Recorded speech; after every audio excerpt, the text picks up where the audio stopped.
وسلم. ربنا آتنا في الدنيا حسنة وفي الآخرة حسنة وقنا عذاب النار.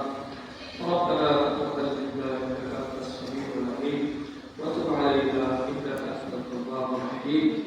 یا ارحم الراحمین، سب کو قرآن و سنت سیکھنے کی سکھانے کی اس کے مطابق عمل کرنے کی توفیق عطا فرما. قرآن و سنت کے انوار سے ہمارے دلوں کو منور فرما.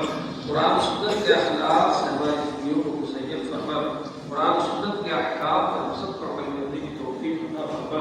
قرآن و سنت کی برکات سے ہم سب کو مستفید فرما. یا ارحم الراحمین، ہمارے گھروں میں خیر و برکت عطا فرما. ہمارے رشتوں میں خیر و برکت ہماری آل اولاد میں خیر و برکت عطا فرما.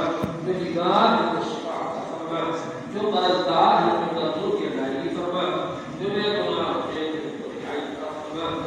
جو ناجائز مقدمات میں واقف ہیں ان کو اس سے خلاصی عطا فرما. یا ارحم الراحمین، اپنا فضل و کرم فرما. یا جن حضرات کی دعاؤں میں کہا ہے ان کے نیک مقاصد کو تعمیر عطا فرما. یا ارحم الراحمین، فلسطین کے مسلمانوں کی حفاظت فرما. ان کے لیے رزق کا غیر سے انتظام فرما. یا ہندوستان کے مسلمانوں کی حفاظت فرما. ان کے لیے بھی غیر سے انتظامات فرما. ہمارے مدرسے کے لیے غیر سے انتظامات فرما. ترقیات عطا فرما. کامیابی عطا فرما. ہمارے بچوں کو بھی جو ہے بڑا ہے خدمات کے قبول فرما.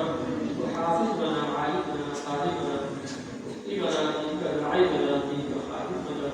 ہم سب کے لیے مقاصد میں کامیابی عطا فرما.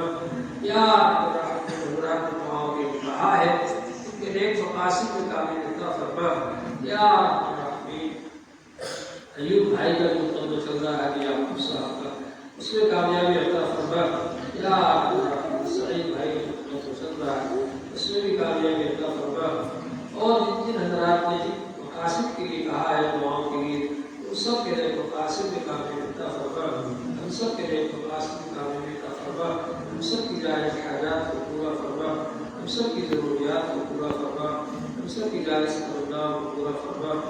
یا الرحمن، رحم و کرم فرما.